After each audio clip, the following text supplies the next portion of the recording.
Hello hi எல்லாம் நல்லா இருக்கிறீங்களா? வீடியோ போட்டு ரொம்ப நாள் ஆயிடுச்சுங்க. இந்த வருஷத்தில் 2026 ஃபஸ்ட்டு வீடியோ போட்டுருக்குறோம். எல்லாம் ஷேர் பண்ணுங்கள், கமெண்ட் பண்ணுங்கள், சப்ஸ்கிரைப் பண்ணுங்கள். எல்லாருக்கும் ஹாப்பி நியூ இயர். எல்லாம் நல்லா இருக்கிறீங்களா? இன்றைக்கி ஒரு மீன் குழம்பு வீடியோ தாங்க பார்க்க போகிறோம். ஒரு மண் சட்டி வச்சு ஒரு 4 ஸ்பூன் எண்ணெய் ஊற்றி கடலை எண்ணெய், ஒரு பெரிய சைஸ் வெங்காயம் கட் பண்ணி போட்டுருக்குறேன். கடுகு, வெந்தயம், சீரகமெல்லாம் போட்டுருக்குறேன். நல்லா வதங்கட்டும்.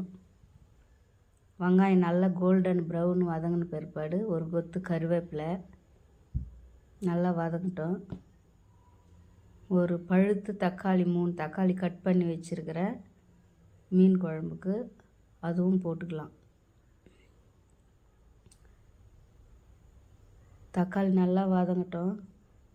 அது கூடவே ஒரு 4-5 பல் பூண்டு நல்லா தொக்கி வச்சுருக்கிறேன், அதுவும் போட்டுக்கலாம். நல்லா வதங்கட்டும்.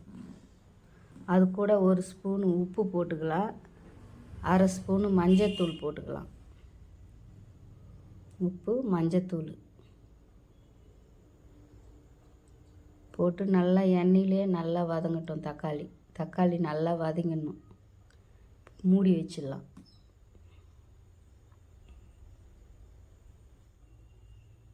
தக்காளி நல்லா வதங்கிச்சு பாருங்கள். எண்ணெயில் நல்லா வதங்கின பிற்பாடு 3 ஸ்பூன் மிளகாத்தூள், வீட்டில் அரைச்ச மிளகாத்தூள் 3 ஸ்பூன் போட்டு காரத்துக்கு ஏற்ற போல் போட்டு மூடி வச்சிடலாம். மிளகாத்தூள் வாசனைலாம் போன பிற்பாடு லெமன் சைஸ் புளி கரைச்சி வச்சுருக்கிறேன். புளி ஊற்றிக்கலாம். அதில் நல்லா ஊற்றி கலாரிட்டு மூடி போட்டு வச்சிடலாம். புளி தண்ணி அந்த மசாலாவில் நல்லா கொதித்து வரட்டும். தேவையான தண்ணி கூட இப்போ சேர்த்துக்கலாம். அதில் நல்லா கொதிக்கட்டும். கெட்டியாக வரணும் பாரு. குழம்பு நல்லா கெட்டியாக வந்துச்சு. இப்போ மீன் தலையும் வாலும் தான் எடுத்து வச்சுருக்கிறேன்.